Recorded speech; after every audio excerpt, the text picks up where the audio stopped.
அனைவருக்கும் வணக்கம். என்னோட பிரஸ் மீடியா ஃப்ரெண்ட்ஸுக்கு ரொம்ப ரொம்ப நன்றி. நிறைய ட்ராமா நடக்கிற இடத்துல நீங்க இங்க வந்து இங்க கூட இருக்கீங்க. Thank you so much. எங்க வாழ்க்கையில எது ஒரு பெரிய ட்ராமாவா இருக்கு. ஏன்னா இன்னும் 2 நாள் இந்த படம் ரிலீஸ் ஆக போகுது. அதுதான் பக்கு பக்குன்னு நம்ம இருக்கோம். என்னோட டைரக்டர் வந்து இன்னைக்கு ஏற்கனவே அவர் பேசுனது கேட்டிருக்கீங்க. எவ்வளவு ஆர்வத்தோட பேசுறாரு, எவ்வளவு இன்ஃபர்மேஷனோட பேசுறாரு அப்படின்ட்டு. ஆனா வெற்றி வேளாளர் பேசுற பேச்சு இன்னைக்கே பேசிட்டாரு அவரு. சோ அதனால நான் அந்த நன்றிங்கிறது தான் அந்த அப்புறம் தான் சொல்ல போறேன். ஏன்னா எனக்கு நல்ல ஞாபகம் இருக்கு. என் முதல் படம் முடிச்ச அப்புறம் மணி சார் கிட்ட போய் நான் ஒரு நல்ல இமெயில், அப்பதான் இமெயில் புதுசா வந்துருச்சு, அவருக்கு நான் இமெயில் எழுதினேன். இந்த படம் பெரிய ஹிட் ஆயிடுச்சு, எல்லாரும் நல்ல பேர் புகழ்லாம் கிடைச்சிருச்சு. ஸோ மனசுல இருக்கிறதெல்லாம் அப்படியே ஒப்பி எழுதி 2-3 பேஜுக்கு 2-3 சைடுக்கெல்லாம் அந்த இமெயில் அனுப்பிச்சு ரொம்ப நன்றிங்க. ஒரு ஒரு பெரிய ப்ரொடியூசரால் கூட தான் மகனுக்கு இந்த மாதிரி ஒரு இன்ட்ரடக்ஷன் கொடுக்க முடியாது அப்படின்னு நிறைய விஷயங்கள் எழுதினேன். மணி சார் வந்து தான் படத்துல வர வசனங்கள் மாதிரி 2 லைன் நான் பதில் சொன்னார். அவரு ஒன்றுனா தேவையில்லாத உன்னோட கிராட்டிடியூட் எல்லாருக்கும் சொல்லிட்டு தெரியாத, நான் உனக்காக எந்த உபாவமும் பண்ணல, என் படத்துக்கு என்ன நல்லதோ அதான் நான் செஞ்சேன், அதே மாதிரி நீ படம் பண்ணும்போது அப்படிதான் செய்வேன் அப்படின்னு நம்ம 2 இமெயில் நிறுத்திட்டாரு. ஸோ நானும் அதே மாதிரி இப்போ என்னோட நண்பர்களுக்கு இந்த டீம்ல இருக்கிற யாருக்குமே நன்றி சொல்ல போகுது இல்லைங்க. அது நான் வெற்றி வாய்க்காக நான் வெயிட் பண்ணிட்டு இருக்கேன்னு நான் விக்ரம் வேதா டயத்தை கூட சொல்லியிருக்கேன். அதை நான் இப்போ அந்த மாதிரி ஒரு வாய்ப்பு கிடைக்குங்கிற நம்பிக்கையில எல்லாருக்கும் தைரியமா நான் நன்றி சொல்ல போவதில்லை. ஆனா சில பேருக்கு நன்றி சொல்லி ஆகணும்.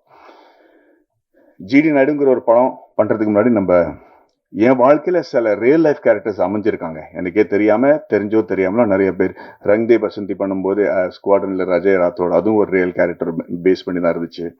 குருங்கிற படம் பண்ணும்போது என்னோட கதாபாத்திரம் அது ஒரு ரியல் லைஃப் கேரக்டர் பேஸ் பண்ணி இருந்துச்சு. அண்ட் ராக்கெட்ரி, அப்கோர்ஸ் துரேந்தர், அண்ட் இப்போ ஜிடி நாயுடு. சில கேரக்டர்ஸ் பண்ணும்போது நமக்கு பயம் இருக்காது. ஏன்னா அவங்களாம் based on a true character தான் இருக்கும். ஸோ அதோட படம் ஜெயிச்சிச்சுன்னா நல்லது, ஜெயிக்கலன்னா படத்தை பற்றி தான் எல்லாரும் பேசுவாங்க. ஆனால் ராக்கெட்டுங்கிற ஒரு படம் பண்ணும்போது ஒரு உண்மையான உயிரோடு இருக்கிற ஒரு மனுஷனோட வாழ்க்கையை பற்றி நம்ம பேசிட்டு இருக்கோம். படத்தை நம்ம சரியாக எடுக்கலன்னு வச்சுக்கலாம், ஏற்கனவே இருக்கிற பிரச்சனைக்கு அது அதிகமான ஒரு பிரச்சனை ஆகிறதுக்கு வாய்ப்பு இருக்கு. அதனால நான் ஏன் நன்றி சொல்ல விரும்புறேன்னா, முதல்ல GD Naidu sir, Rajkumar sir, Gopal sir, அந்த ஃபேமிலிக்கு. ஏன்னா இவங்க வந்து எங்களுக்கு வெறும் ஒரு படம் பண்றதுக்கு வாய்ப்பு கொடுக்கல, ஜிடி நாயுடுன்னு ஒரு கதாபாத்திரத்தை பத்தி உலகத்துக்கு சொல்றதுக்கு ஒரு வாய்ப்பு கொடுத்துருக்காங்க. அது நம்ம கரெக்டா பொறுப்போட எடுத்துட்டு போய் சொன்னாதான் அவரை பத்தியான நல்ல விஷயங்கள் மக்களுக்கு தெரியும். அந்த படத்தை நம்ம சொதப்பிட்டோம்னா அது வந்து பாதிக்கக்கூடிய லெவல்ல இருக்கும். அதை நான் இப்பவே சொல்லிடுறேன். அதனால அந்த பயத்திலையும் அந்த மரியாதையோடையும் தான் எல்லாருமே இந்த படத்துல வேலை செஞ்சிருக்காங்க. ஏன்னா we cannot afford to be wrong or inaccurate about such an impossibly unbelievable character like G.D. Naidu. So we took that very seriously. Sir, thank you very much for trusting us with the reputation of this man. And I hope that we do justice by him. இரண்டாவது வந்து நான் ஏன் நன்றி இதுல சொல்றேன்னா, இந்த விழால மக்கள் வந்து இந்த படத்தை ஏன் பார்க்கணும், அதை பத்தி தான் நான் இப்ப பேச விரும்புறேனே தவிர நன்றி அப்புறம் நான் சொல்லிக்கிறேன். பட் ஏன் இப்போ இந்த நன்றி சொல்லணும், இதுலயும் ஏன் மக்கள் வந்து படத்தை பார்க்கணுங்கிறது இருக்கு. அது அடுத்தது வந்து அரவிந்த் சார். அரவிந்த் சார் நானும் எப்ப பார்த்தாலும் அப்படியே உட்காந்து இருப்பாரு, தூங்கிட்டு இருக்கிற மாதிரி இருப்பாரு. அண்ணா எல்லாத்தையும் கேட்டு இருப்பாரு அவரு. நானும் அவரும் கிட்டத்தட்ட 23 வருஷமா ஒரு ஃப்ரெண்ட்ஸா இருந்திருக்கோம். என்ஜினியரிங் மேல எனக்கு எவ்வளவு ஆர்வம் இருக்கோ அதுக்கு 10 மடங்கு மேல அவருக்கு நாலேஜும் இருக்கு, ஆர்வமும் இருக்கு. நான் என்ஜினியர் கிடையாது, நான் என்ஜினியரிங் படிக்கல. ஆனா இன்ஜினியரிங்கோட மிகப்பெரிய ஃபேன். அதனால எனக்கு என்னோட எக்ஸைட்மெண்ட்டுக்கு வந்து ஒரு துணையா இருந்தது வந்து அரவிந்த் சார் தான். பிகினிங்லயே வந்து ஹெலிகாப்டர் எப்படி பண்ணணும், அது எப்படி பறக்க வைக்கணும், ஆர்சி ஹெலிகாப்டர், உண்மையான ஹெலிகாப்டர்ல ஆர்சி ஹெலிகாப்டர் பிளேன்ஸ் அதெல்லாம் பறக்க வைப்போம். அதுலயே கீழே வந்து என்னோட போனை ஒட்டி அதை எப்படி ட்ரோனை ஆக்குவோம், மேலேருந்து எப்படி போட்டோ எடுக்க முடியும் அப்படின்னு நிறைய எக்ஸ்பெரிமெண்ட்ஸ் நம்ம பண்ணியிருக்கோம்.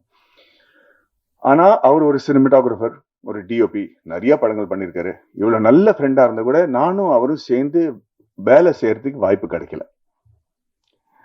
அவரு என்கிட்ட சைடா சொல்லுவாரு, நம்ம 2 பேரும் எனக்கு ஒரு படமும் கிடைக்கல உங்க கூட மேடி அப்படின்னு அவரு. எனக்கும் அது புரியல, ஏதோ ஒரு காரணத்துக்கு அது அமையாமையே இருக்கும். ராக்கெட்ரிங்கிற படத்துல கூட அப்போ அங்க நான் பாம்பே போய் செட்டில் ஆயிட்டேன். ரொம்ப நாளுக்கு அப்புறம் தான் தொடர்பே நமக்கு ஸ்டார்ட் ஆகுது. ஆனா அப்ப கூட நம்ம நடுநடுவில் பேசுவோம், தவிர நிறைய நாள் ஒரு கிட்டத்தட்ட 6-8 மாசமா பேசல நம்ம. ஏன்னா நான் பிஸியா இருந்துட்டேன். திடீர்னு ஃபோன் பண்ணி அவருக்கு நான் ஃபோன் பண்றேன், அரவிந்த் சார் எனக்கு ப்ராஜெக்ட் கிடைச்சிருச்சு, நீங்க வரீங்களா அப்படின்னு கேட்டிருக்கேன். என்ன ப்ராஜெக்ட் மேடம்? ராக்கெட்னு ஒரு ப்ராஜெக்ட். ஓ வெரி குட். நான் என்ன பண்ணும், நீங்க வாங்க என் கூட துணையா இருங்க, இந்த படத்தை நம்ம பண்ணுவோம், உங்களுக்கு இன்ஜினியரிங் பத்தி நிறைய தெரியும், வரீங்களா அப்படின்னு கேட்டேன். வரேனே அப்படின்னாரு. எப்போ வரணும் அப்படின்னு கேட்டாரு. ஒரு 3 மணி நேரத்துல ஃபிளைட் இருக்கு, பாம்பேக்கு வந்துடுறீங்களான்னு கேட்டேன். நம்ப மாட்டீங்க, குடும்பத்தோட வந்துட்டாங்க சார். அவங்களும் அவங்க ஒய்ஃப், எனக்கு ரொம்ப பிடிச்ச ஒரு லேடி வைஷ்ணவி மேம், 2 பேரும் சேர்ந்து அன்னைக்கு வந்தவங்க ராக்கெட்ரி முடிஞ்சு ரிலீஸ் வரைக்கும் என் கூடயே இருந்திருக்காங்க. ஏன் சொல்ல வரேன்னா, இவர் இந்த சப்ஜெக்ட் என்கிட்ட கொண்டு வரும்போது எனக்கு இதுல ஒரு பயங்கரமான தத்துவம் இருக்கும் அப்படின்னு புரிஞ்சிருச்சு. ஏன்னா லேஸ்ல கொண்டு வர மாட்டார். அப்படி கொண்டு இந்த இன்ஜினியரிங்கோட ஆள். எனக்கு ஜிடி நாயுடு பத்தி தெரியாதுங்க. எனக்கு தெரிஞ்சதெல்லாம் கவுண்டமணி சார் ஒருத்தரை பெரிய ஜிடி நாயுடு திட்டுறது தான் தெரியுமே தவிர, அவர் என்ன பெரிய சயின்டிஸ்டா அப்படின்னு கேள்விப்பட்டிருக்கேன். அதுக்கு மேல எனக்கு அவரை பத்தி தெரியாது. அதுவே ஒரு பயங்கர குற்றுணர்ச்சியோட தான் நான் இப்ப ஃபீல் பண்றேன். ஏன்னா அரவிந்த் சார் இந்த ஆளை பத்தி சொல்லும்போது எனக்கு நான் ரொம்ப பிரமிச்சு போயிட்டேன். சரி, இவரை பத்தி ஏன் மக்களுக்கு தெரியல அப்படிங்கிறது. இந்த படத்தோட நோக்கமே ஜிடி நாயுடுன்னு ஒரு ஆளை பத்தி நம்ம தமிழ் சிலபஸ்ல ஒரு சாப்டர் இருக்கணுங்கிறத போராட்டம் தான். நம்ம அதித்தி பாலனோட போராட்டம் அந்த படத்துல சாப்டர் இல்லைன்னு நான் கேள்விப்பட்டேன். அது எனக்கு ரொம்ப தப்பா தோணுச்சுங்க. அண்ட் அதுக்கப்புறம் இந்த கதை எப்படி நடந்துச்சு, யார் என்ன பண்ணாங்கன்னு ஏற்கனவே எல்லாரும் பேசியிருக்கிறாங்க. பட் அதுக்கு என்ன the root cause of me getting involved with this project எப்படின்னா, எனக்கு ஒரு பாம்பு புல் மாதிரி பிடிச்சா விட்டுற மாட்டேன். ஸோ வச்சா கொடுமை சர்ச்சா மாட்டேன் லெவலுக்கு போயிடுவேன். அதுதான் இந்த படத்துல எனக்கு நடந்துச்சு. ஏன்னா அந்த கதை கேட்ட உடனே ரியலைஸ், இந்த ஆளை பத்தி ஏன் மக்களுக்கு தெரியல, ஏன் நம்ம இந்த மாதிரி ஒரு மிகப்பெரிய மேதையை நம்ம பொத்தி வச்சிருக்கோம், யாருக்குமே ஒன்றும் தெரியாது. சத்யராஜ் சார் சொன்ன மாதிரி வெளிநாட்டுல போய் ஒரு சின்ன பாறாங்கல்லுக்கு ஏதாவது ஒரு டிஸ்கிரிப்ஷன் கொடுத்து அது ஒரு டூரிஸ்ட் அட்ராக்ஷன் ஆக்கி வச்சு கொண்டாடிடுவாங்க ஒரு கிராமத்துல. நம்ம போயிருக்கோம் நிறைய வாட்டி பார்த்து, என்னடா இதுல இந்த மாதிரி நம்ம நாட்டுல மூளைக்கு மூல இருக்கு, இது இப்படி பெரிய டூரிஸ்ட் அட்ராக்ஷனா பண்ணி வச்சிருக்காங்களே நம்ம நிறைய வாட்டி யோசிப்போம். ஆனா இந்த மாதிரி ஆளுங்க நம்ம கிட்ட இருக்காங்க, அவங்கள பத்தி தெரியாம இருக்கிறது ரொம்ப பெரிய விஷயம். ஸோ அவரை பத்தி ஏன் தெரியணும்? ஏன்னா இன்னைக்கு நடக்கிற பல விஷயங்கள் அவர் அன்னைக்கே பண்ணிட்டாரு. ஊபருங்கிற விஷயம் இப்பதான் நமக்கு தெரியும். அது அவரு அன்னைக்கு கிட்டத்தட்ட 80 வருஷம் முன்னாடியே பண்ணிட்டாரு. அந்த மாதிரி பல விஷயங்கள் இந்த படத்துல நீங்க பார்க்க போறீங்க. இதை பத்தி இப்ப நீங்க அப்படி திரும்பி பின்னோக்கி பார்க்கும்போது, இவரை பார்த்துதான் இவங்க கத்துக்கிட்டாங்களா, பில்கேட்ஸ் இவரை பார்த்து தான் கத்துக்கிட்டாரா அப்படிங்கிற ஒரு ஃபீலிங்கே நமக்கு வரும். ஏன்னா அவர் பில்கேட்ஸ் செஞ்ச பல விஷயங்கள் இவர் செஞ்சிருக்காரு. ரெண்டாவது, நானும் கிருஷ்ணகுமார் என்ன முடிவு பண்ணோம்னா, கதையில இது வரைக்கும் அவர் பத்தி ஏற்கனவே தெரிஞ்ச விஷயங்கள்லாம் நம்ம சொல்ல போறது இல்லை. ஏன்னா அவர் பத்தி தெரிஞ்ச இவர் இன்வென்டரா இருக்காரு, இவ்வளவு விஷயங்கள் இன்வென்ட் பண்ணாரு, அதெல்லாம் பெரிய படத்துல ஒரு 10% தான். ஆனா இவர் என்ன மாற்றங்கள் கொண்டு வந்த முயற்சி செஞ்சாரு, அந்த மாற்றங்கள் இஸ் இன்கிரெடிபிளுங்க. ஃபீமேல் எஜுகேஷனா இருக்கட்டும், எஜுகேஷனல் ரிஃபார்ம்ஸா இருக்கட்டும், அக்ரிகல்ச்சரா இருக்கட்டும், பாலிடெக்னிக்ங்கிற ஒரு வார்த்தை என்னன்னு இவரால்தான் நமக்கு தெரியுது. பாலிட்டிக்கை இன்வென்ட் பண்றதே இவர் தான் ஒரு சிச்சுவேஷன். அப்படி am I right? This factually. So அந்த மாதிரி இருக்கும்போது ஏன் இவரோட கதையை பொத்தி வச்சிருக்காங்கிறத எனக்கு புரியல. அண்ட் தென் முழு கதை கேட்கும் போது நான் மிரண்டுட்டேன். இன்னைக்கு இருக்கிற ஸ்டார்ட் அப்ஸ், இப்ப நிறைய பேர் நம்ம நாட்டுல சின்ன சின்ன லேடிஸ் எல்லாம் ஊர்கா வித்து அப்பளம் பண்ணி வித்து பல லட்சம் ரூபாய் மாசத்துக்கு சம்பாதிக்கிறாங்க. Because they started their own enterprise. அது ஸ்டார்ட் பண்ணி ஒரு ப்ராடக்ட் இருக்கிறது மட்டும் இல்ல, அது எப்படி பாதுகாப்பா வச்சுக்கிறது, அதோட கம்ப்ளைன்ஸ் என்ன, how to you start the company, how do you do the taxation, how do you do the compliance, quality control, இதெல்லாம் பண்ணி how do you start a bank account, how do you get this money in your account, how do you sell it online, இதெல்லாம் படிக்காதவங்க பண்ணிட்டு இருக்காங்க. And சத்தியமா சொல்றேன், they are earning in lakhs of rupees. But அவங்களோட அந்த ஊர்கா செய்யற திறமைக்கு தவிர இந்த ஆண்டர்பிரினர்ஷிப் எப்படி பாதுகாப்பா வச்சுக்கணும், எது இந்த கம்பெனி நம்ம கிட்ட இருந்து யாரும் எடுத்துட்டு போக கூடாது, இந்த மாதிரி பல விஷயங்கள் இருக்கு இல்லையா, அதெல்லாம் அவர் அப்பவே செஞ்சு வச்சிருக்காரு. அண்ட் இன்னைக்கு ஜிடி நாயுடு நம்ம அன்னைக்கே கொண்டாடி இருந்தோம்னு வச்சுங்களேன். அன்னைக்கு முதல்ல வெள்ளைக்காரங்க அவங்கள ஸ்டாப் பண்ணாங்க, அவருக்கு கிடைக்கக்கூடிய மரியாதை கொடுக்கல, அவங்களுக்கு கிடைக்கக்கூடிய அவர் சக்சஸ்ஃபுல் ஆகுறதுக்காக நடுவில் நின்னாங்க. ஆனா இந்த படத்தோட டேக்லைனே feared by the British and forgotten by his countrymen. ஏன் ஃபியர் பண்ணாங்கிறது கூட நீங்க பார்க்கணும். ஏன்னா என்னைக்கும் அவரு பிரிட்டிஷ்கார முன்னாடி தலை குனியவே இல்லை.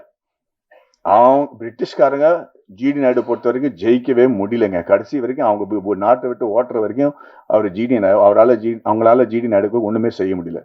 ஆனா அதுக்கப்புறம் வந்த பிரச்சனை தான் இன்னும் வருத்தமா இருந்துச்சு. நம்ம ஆளுங்களே போட்டு அவரை ஸ்டாப் பண்ணிட்டாங்க. ஏன்னா அவர் இன்னைக்கு நம்ம ஸ்டாப் பண்ணலன்னு வச்சுக்கலாம், Coimbatore would be one of the biggest industrial hubs in the world. அந்த காலத்திலேயே ஒரு மிகப்பெரிய கம்பெனி கோயம்புத்தூருக்கு வந்து இன்னைக்கு கோயம்புத்தூரோட கதையே வேறையா இருந்திருக்கும், இந்தியாவோட கதையே வேறையா இருந்திருக்கும். அந்த காரணத்துக்காக தான் இந்த படம் பார்க்கறது இம்பார்ட்டன்ட்டுங்க. ஸோ ஐ எம் செகண்ட்லி ரெண்டாவது நன்றி நான் சத்யராஜ் சார், ஜெயராமன் சார் 2 பேருக்கும் சொல்லணும். பிகாஸ் அவங்க 2 பேரும் மேதைங்க. ஒரு சின்ன குழந்தையோட ஆர்வம் எப்படி இருக்கும் தெரியுமா? ஒரு ஒரு ஒரு புதுசாக ஏதாவது பார்க்கும்போது, ஒரு ஜூக்கோ சர்க்கஸோ போகும்போது அந்த கண்ணில் ஒரு ஆர்வம் இருக்குல்ல, அதுக்கு மேலே இருக்க ஆர்வத்தோடையும் எனர்ஜியோடையும் செட்டில் வந்து என்றைக்குமே நம்ம எவ்வளோ பெரிய எக்ஸ்பீரியன்ஸ்ட் ஆர்டிஸ்ட்டுங்க அப்படின்னு காட்டாமல் எல்லாருக்கும் ஒரு இடம் கொடுத்து, எந்த சீனில் பக்கத்தில் கம்முன்னு நிற்கணுமோ அந்த சீனில் பக்கத்தில் கம்முன்னு தான் நிற்கிறாங்க. ஒரு இந்த மாதிரி சீனியர் ஆர்டிஸ்ட்க்கு அந்த மாதிரி ஒரு மெச்சூரிட்டி பார்த்தோன்னா நம்ம எல்லாருமே செட்டில் புரிஞ்சுக்கிட்டோம். This is what commitment level means. So உங்கள் வயசில் கூட நான் இந்த மாதிரி கமிட்டடாக இருக்கணுங்கிற ஒரு வேண்டுகோளோட நான் உங்களுக்கு நன்றி சொல்கிறேன் sir. Yes, look at how young he is looking. He's giving a run for the money to all young actors. And கடைசியா நன்றி சொல்றது ஏன் மறுபடியும் நன்றின்னு சொல்றேன், பிகாஸ் இதுக்கு இந்த சினிமாவுக்கு பொறுத்த ஒரு விஷயமா இருக்கு. இஸ் விஜய் அண்ட் வர்கீஸ் மூலம் 2 பேரும் என்னோட ராக்கெட்டர்ல ப்ரொடியூசரா இருந்தாங்க. இந்த படம் பண்ணும்போது பல வாட்டி எனக்கு வந்து நான் உள்ள போயிட்டேன்னா வெளியே வர முடியாதுன்னு எனக்கு தெரியும். ஆனா எனக்கு நம்பிக்கைன்னு ஒண்ணு கொடுக்கறதுக்கு ஏன் இல்லாம இருக்கிறதுக்கு காரணம் என்னன்னா, எனக்கு புரியல ஏன் இந்த ஆளை பத்தி யாருக்கும் தெரியல அப்படிங்கிறது. நான் நிறைய ஆராய்ச்சி பண்ணிட்டு இருந்தேன், அதுக்கு டைம் ஆயிட்டு இருந்துச்சு. அண்ட் நிறைய வாட்டி நான் விஜய் டெசனா, Vijay I sure you want to do this film, I sure we want to do this film அப்படின்னு கேட்டிருக்கேன். எனக்கு என் மேல எவ்வளவு நம்பிக்கை இல்லையோ அதை விட பல மடங்கு அதிக நம்பிக்கை விஜய்க்கு என் மேல இருந்திருக்கு. அதுக்காக ரொம்ப நன்றி விஜய். Thank you man. என்னை பத்தி என்னையே வந்து கத்துக்க வச்சுட்டாரு. ஸோ ஐம் அண்ட் அதுக்கு காரணம், the reason I'm saying is, ஏன் இந்த படம் பண்ணக்கூடாதுன்னு நான் சொல்லிட்டு இருக்கிறதுக்கு காரணமே இதுதான். ஏன்னா ஏதோ ஒரு மனசுல நெடுகளா இருந்துச்சு, ஏன் why is people not talking about him, and I just couldn't find the reason. I just do not know why we didn't celebrate him, and that was making me very insecure. And finally பாட்காஸ்ட்னு சொல்லிட்டு இருப்பார்ல நம்ம இயக்குனர், ஒரு he's become not just my director but a very close family மாதிரி. But படம் ஒத்துக்கிறதுக்கு காரணமே இந்த மாதிரி ஒரு பாட்காஸ்ட் தான். இந்த படத்தோட ஒரு சீனோட பாட்காஸ்ட் நான் ப்ளே பண்ணி காட்டணும்னு ஆசைப்படுறேன் சார். இவரோட குரல், இவர் பண்ண சவுண்ட் எஃபெக்ட்ஸ் எல்லாரும் கேட்டுங்க. அவரது உதவியாளரும் இன்னொரு குமாஸ்தாவும் பேசிக் கொண்டிருக்கிறார்கள். சாரங்கபாணி வந்ததும் எழுந்து நிற்கிறார்கள். சாரங்கபாணி டென்ஷனாக, வெளில போறது ஜிடி நாயுடு ஆபீஸ்ல வேலை பார்க்கிற கிளர்க்கு தானே, எதுக்கு வந்துட்டு போறார்? வருமான வரி உதவியாளர். ஐயா, இவர் வேற ஜோலியா வந்திருக்கிறாரு. மிஸ்டர் போஸ்னு ஒருத்தரோட கடந்த 3 ஆண்டுகளா வருமான வரி கட்டின விவரங்களை கேட்டு வாங்கிட்டு போறார் சார். சாரங்கபாணி டென்ஷனாக, யோ யார் வந்து என்ன கேட்டாலும் கொடுத்துருவீரா? வருமான வரி உதவியாளர், இல்லைங்க சார், அவரு போஸோட சரியான ஆவணங்களை எல்லாம் காமிச்சிட்டு தான் வாங்கிட்டு போறார் என்று அந்த ஆவணங்களை காண்பிக்கிறார். சாரங்கபாணியும் அவற்றை பார்க்கிறார். சாரங்கபாணி குழப்பத்துடன், அது சரி, ஆனா நாயுடு ஆபீஸ்ல இருந்து எதுக்கு போஸோட ஆவணங்களை வாங்கிட்டு போறா என்று அவர் கேட்க, மற்றவர்கள் புரியாமல் விழிக்க, வெளியே ஏதோ சலசலப்பு கேட்டு இவர்கள் வெளியே வராண்டாவுக்கு வருகிறார்கள். பியூன் ஓடி வருகிறார். பியூன் சாரங்கபாணியிடம், சார், ஒரு ஆள் நாயோட வந்து கலாட்டா பண்றாரு சார், நாயை உள்ள விட முடியாதுன்னா கேட்க மாட்டேங்கிறாங்க, எகத்தாளமா பேசுறாரு சார் என்று சொல்ல சாரங்கபாணி வெளியே பார்க்கிறார். அங்கே ராஜபாளையம் நாட்டு நாய் ஒன்றுடன் ராமையா பிள்ளை. நாய் மற்றவர்களை பார்த்து குறைத்தபடி இருக்க அதன் பிடியை விடாமல் இருக்கிறார் ராமையா பிள்ளை. சாரங்கபாணி வாசலை நோக்கி நடந்து வருகிறார். ராமையா பிள்ளை உறக்க சாரங்கபாணிக்கு கேட்கும்படி, வணக்கம் சார், வாழ், இப்பெல்லாம் அடிக்கடி சந்திக்கிறோம். சாரங்கபாணி கடுப்புடன் நடந்தபடி, மீதி போய் படத்துல பாருங்க. இப்படி ஒருத்தர் கதை சொன்னாங்கன்னு வச்சுங்களேன், எப்படிங்க நம்ம பண்ணாம இருக்க முடியும்? இதை பத்தி கவலைப்படாத, இன்னும் 4 மணி நேரத்துல படம் பார்க்க போறாங்க. ஸோ அது இதுல நிறைய மாற்றங்கள் இருக்கு, பேரெல்லாம் மாத்திருக்கோம் நம்ம, அதனால ஏன்னா அந்த சென்சாரோட மேட்டர்லாம் இருக்கு. பட் இரியா உன் குரல் தான் எனக்கு ராத்திரி கூட கேக்குது. ஸோ அந்த மாதிரி ப்ரெப் இருக்கும்போது எந்த நடிகனாலையும் இல்லைன்னு சொல்ல முடியாது. ஸோ இந்த வாய்ப்பு எனக்கு கிடைச்சதுக்கு நான் வந்து ரொம்ப பெருமைப்படுறேன். காந்தின்னு ஒரு படம் சொன்னா நீங்க வந்து பென் கிங்ஸ்லி பத்தி தான் யோசிப்பீங்க. பிகாஸ் இல்ல நம்ம வந்து அன்றைக்கு நம்ம பேசிட்டு இருக்கோமோ, வீரபாண்டிய கட்டபொம்மன்னா நமக்கு வந்து சிவாஜி கணேசன் சார் தான் ஞாபகம் வருவாரு. அது ஒரு பெருமையோட ஒரு பொறுப்பு கூட தான். So I hope that with GD Naidu I have done justice to one great legendary man. and be my honor. Thank you very much. வணக்கம், நன்றி. இன்னும் 3 மணி நேரத்துல படம் ஸ்டார்ட் ஆக போது. நீங்க சீக்கிரம் கிளம்பி போய் ஃபேமிலியோட திருப்பி வந்துருங்க, படம் பாருங்க please. Thank you. Check. Thank you, sir. Thank you so much. Yes. So I request the entire cast and crew to please join on stage for a group picture.